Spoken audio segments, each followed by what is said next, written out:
নমস্কাৰ মৰমৰ ছাত্ৰ ছাত্ৰীসকল প্ৰতি দেওবাৰৰ দৰে আজি দেওবাৰেও মই ব্যাকৰণৰ অন্য এটা বিষয় লৈ তোমালোকৰ মাজলৈ আহিছোঁ। সেয়া হৈছে ত্ৰিপদী ছন্দ।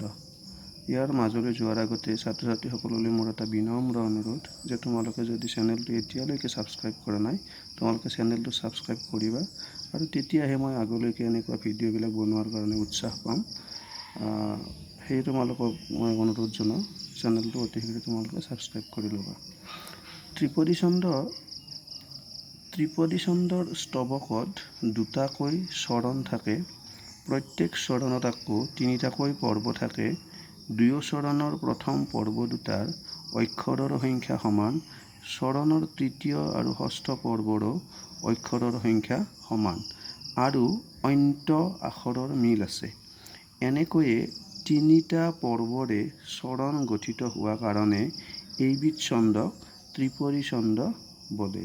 যেনে পাছে তৃণান এইটো এটা পৰ্ব, দিব্য উপবন এইটো এটা পৰ্ব, দেখিলন্ত বিদ্যমান এইটো এটা পৰ্ব আৰু এই গোটেইখিনি লগ লাগি হৈছে এটা চৰণ। ফল মূল ভৰি জকমক কৰি আছে যত বৃক্ষমান।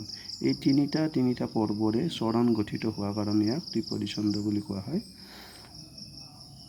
এইটো আচলতে দুলৰী ছন্দৰো উদাহৰণ হয়। তথাপি ত্ৰিপদী ছন্দ বুলি ক'লে যিটো বৈশিষ্ট্য এই ত্ৰিপদী ছন্দ বৈশিষ্ট্য এইটোত আছে। এইবাৰ আমি আহোঁ দুলৰী ছন্দ। দুলৰী ছন্দত স্তৱকত দুটাকৈ চৰণ থাকে। প্ৰত্যেক চৰণত তিনিটাকৈ পৰ্ব থাকে।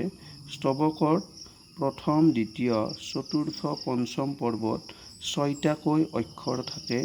তৃতীয় ষষ্ঠ পৰ্বত 8টাকৈ অক্ষৰ থাকে। অৰ্থাৎ দুলৰী ছন্দৰ সংযুতি যদি দিবলৈ যাওঁ এনেধৰণৰ 6 + 6 + 6। ৰুক্মিণী ৰমণী 6, কুঞ্জৰ গামিনী 6, লীলাগতি চলি যান্ত 8, হৰিষ বদনে 6, শান্তে কতক্ষণে 6, ৰাজসভা দেখিলন্ত 8। এইটো হৈছে আমাৰ দুলৰী ছন্দ আৰু এই দুয়োটাই আচলতে ত্ৰিপদী ছন্দৰ অন্তৰ্গত। তেতিয়াহ'লে আজিৰ ভিডিঅ'টোত ইমানেই আছিল ছাত্ৰ ছাত্ৰীসকল। তোমালোকে প্ৰতি দেওবাৰে গ্ৰামাৰৰ ভিডিঅ' পাবলৈ চেনেলটো ছাবস্ক্ৰাইব কৰিবা। ধন্যবাদ।